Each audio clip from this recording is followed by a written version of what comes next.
Hello, boys and girls. Miss Fatma's here again. I hope you're doing well. Today we have a new story as normal. I hope you enjoyed the last stories, and I hope you will enjoy this one too. So let's start. All right. The Way of the Woods.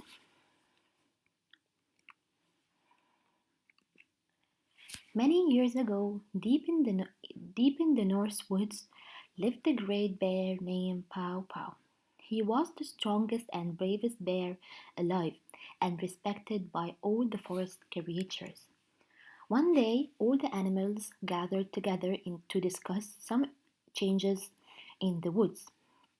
A new animal that walked on two legs was covered in a strange fur was making its home nearby.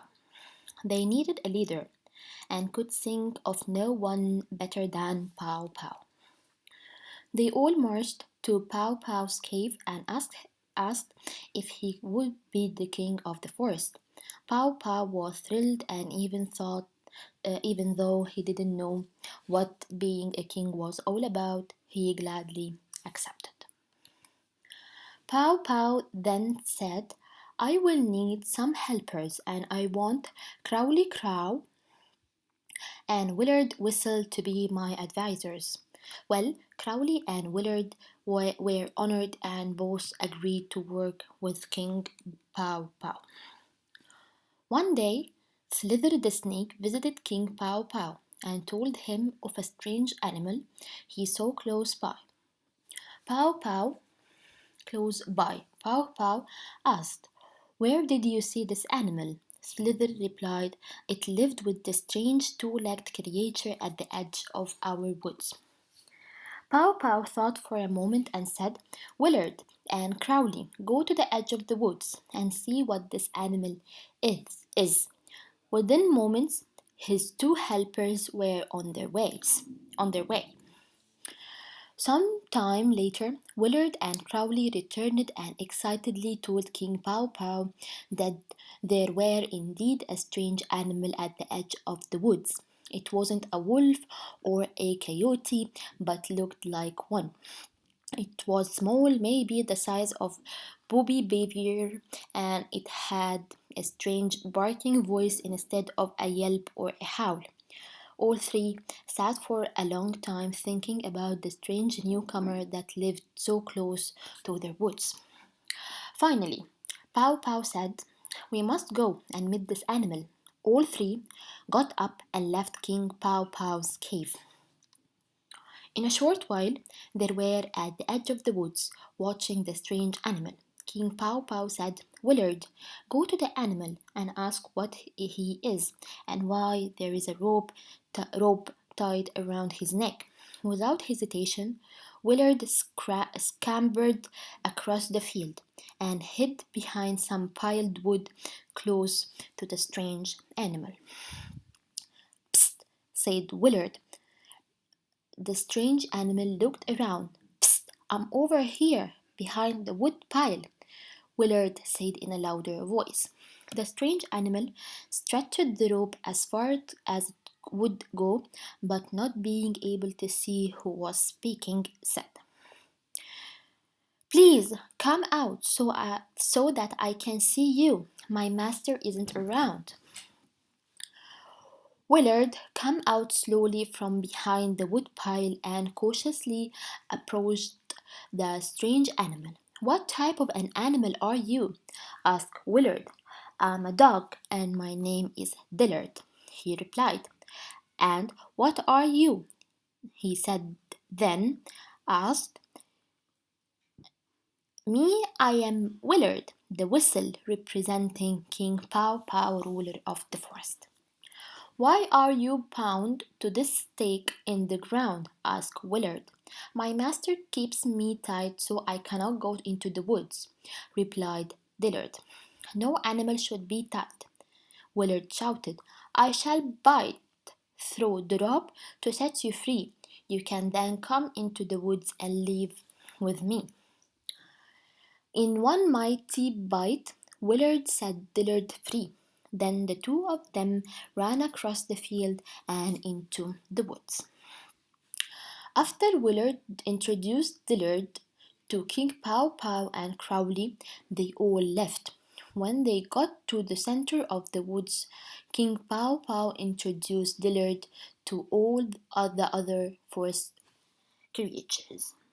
Dillard especially liked meeting Wine, Wolf, and Carl Coyote, who seemed to be his cousins. As the summer passed, King Pow Pow fattened himself on berries and salmon. Dillard and Willard became good friends. One day, Willard sniffed the air. Oh, what a marvelous smell was being carried on the breeze. Chicken eggs? Fresh chicken eggs, Willard thought to himself. I must find them and have a snack. In seconds, he was off running through the woods and following his nose to his favorite treat. His nose led him to the strange creature's house, where he had first met Dillard. He looked around, all was clear. He followed the wonderful smell of eggs into a strange cave. He looked around and couldn't believe his eyes. There were chicken eggs, hundreds of chicken eggs all around him. As he reached for an egg, a chicken saw him and sounded the alarm. Soon all the chickens were clucking, squawking, and making a fuss. Then he heard something behind him. As he turned, he saw the strange creature that lived there, the one that Dillard called Master. There was no escape, and Willard was terrified.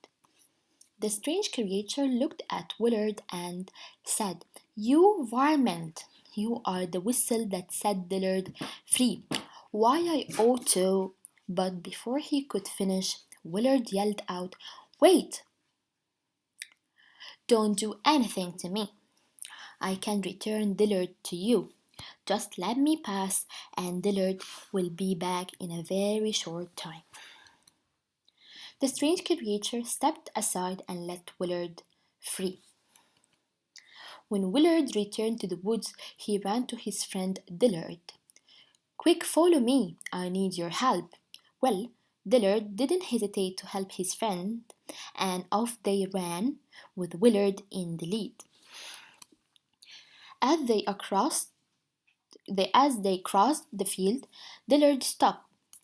What's wrong? asked Willard. My master lives there, and I'm afraid to go any further, Dillard replied. Don't worry, said Willard.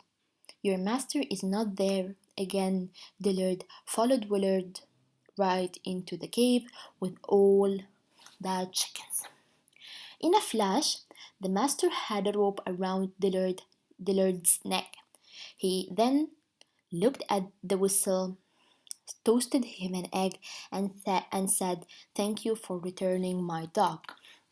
Willard left for the woods without saying a word.